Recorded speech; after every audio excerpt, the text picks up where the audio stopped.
From the very beginning, Kenya's 2017 general election was a high-stakes event. The presidential race had attracted the same frontliners that had headlined the 2013 poll. Longtime political rivals Uhuru Kenyatta and Raila Odinga would have another chance to square it out at the ballot. And so the strategies to woo the voters had to be different. As the campaigns hit high gear, it slowly emerged that the campaign teams and online supporters were relying heavily on the new global star of propaganda: fake news. And today we're taking a look at fake news, especially on social media. So, courtesy of Africa Check, we've come across a few checklists for what to do on Twitter. We are in that age where big money has married politics, and so narratives will be created and the money used to ensure that certain narratives are the ones that end up being consumed with the intention of decisions made in a certain way. That's the world we live in. Because of these developments in technology, people are propagating fake news every day, sometimes even doing funny things, and people have to keep checking whether something is true or not. With politicians, they'll always try to find a way to control the narrative, what the media is covering, because that is the consumption at the end of the day. By the time the presidential results were declared, with the opposition side disputing the process, the attention was slowly shifting to the next key institution, the Supreme Court. But as the world wondered whether Raila Odinga would indeed take his concerns to court, his political team was already shaping a narrative about the Supreme Court. All is there for the people to see. Yes. And there are occasions when you have gone to court, even if it's something as clear as daylight, as you point out, the proceedings have been frustrated. So we are not going to go for that invitation to go through a judicial process. We are going to the court of public opinion. Strategically, Odinga's National Super Alliance saved the decision to the last minute, filing their petition just as the deadline was lapsing.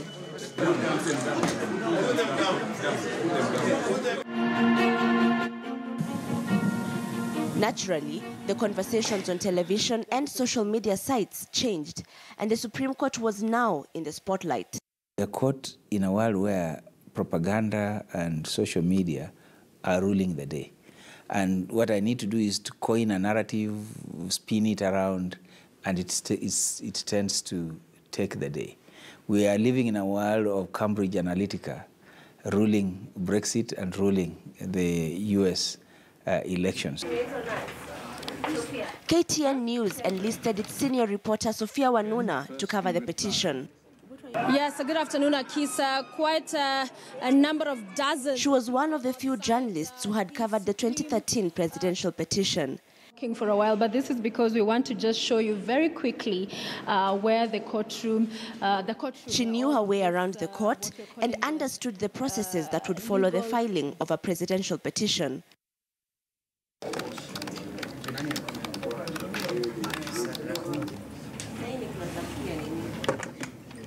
Hello, Sophia.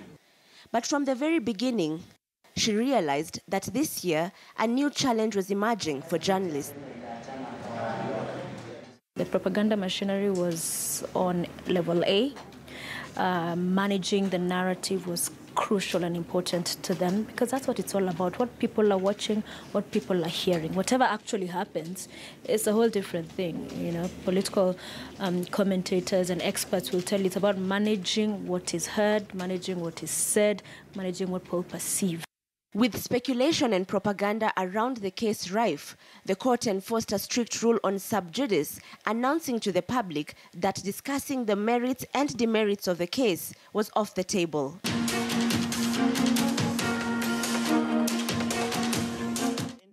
Offline, the gag order stood firm, with mainstream media and commentators avoiding discussions on the merits of the case. What if there is a tiebreaker? Online, however, the story was different. But what mattered was how news crews were reporting the case.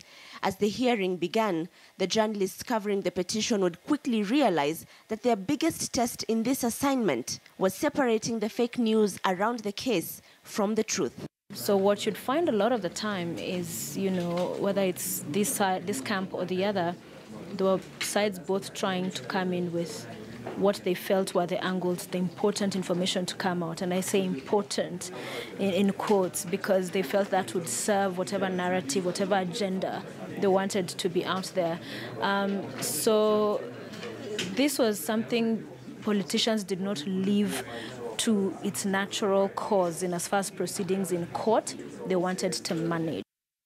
But as the general public followed the court proceedings, behind the scenes, the political camps involved in the case would try any means necessary to show that they had the upper hand in the trial. When the scrutiny was done, when it was ordered, I remember very clearly being on air, and we were already hearing from parties that were present in the scrutiny exercises what they had experienced.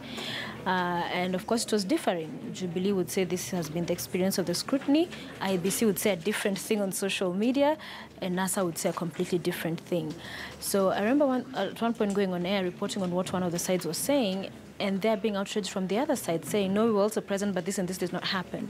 So, and that was, I think, the clearest moment in how important, crucial it was for these parties to control the narrative. Even the political analysts and even the anchors and the hosts may have appeared to be driving a certain narrative. And there's nothing, if you do that with care and with balance, there's nothing wrong with it. But if you do it with some recklessness and with some open bias, then there's a problem with it. Because remember, for every narrative you have, there's a counter-narrative to it. So if you are driving a partisan narrative, you are also actually hyping the reactions to it that is also partisan. So what we need is sense. What we need is middle-level, moderate conversations, and not conversations that are either extreme left or extreme right, because what they tend to do is to fan and to animate.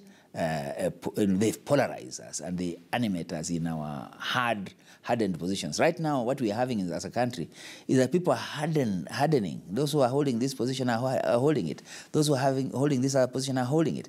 Now, it doesn't help us to move forward. What we need is people to cede their positions and move towards the middle and say, fine, what do we do in the circumstances? We may not be happy with this, but then what is the right thing to do?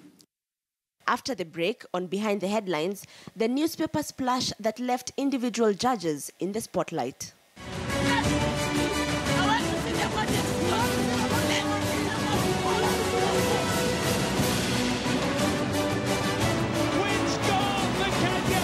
Now, 13 members shy.